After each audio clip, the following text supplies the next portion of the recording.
segunda edição, temos a maior feira da mecânica da América Latina. Todos os âncoras do segmento estão apresentando as suas inovações. Inovações essas que só buscam a produtividade e o ganho que as indústrias tanto precisam.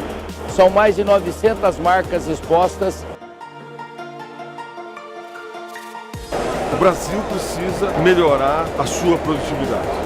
E para melhorar a produtividade, você tem que ter alta tecnologia. Uma grande diversidade, e isso é muito importante para que a gente possa melhorar a produtividade de nossas empresas. A FEMEC está sendo muito importante para a evolução da indústria automotiva no Brasil. O próprio cliente está acreditando que os negócios estão retomando. Estamos fechando bastante negócio na FEMEC. Eu realmente acredito que o mercado está retomando e a quantidade de empresas que temos aqui é um sinal disso.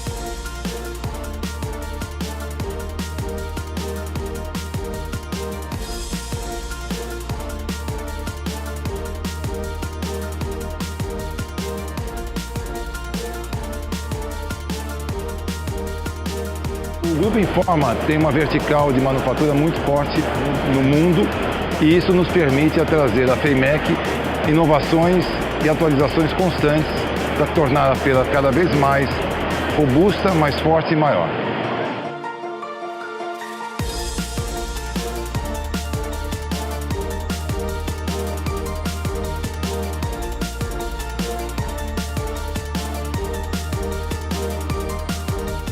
Uma feira que foi idealizada pela BIMAC em parceria com a Informa Exhibitions.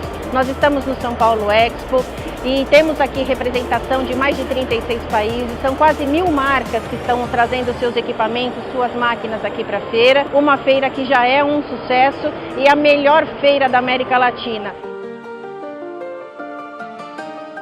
A FEMEC mostra a confiança que o fabricante de máquinas e equipamentos do Brasil tem nesse país.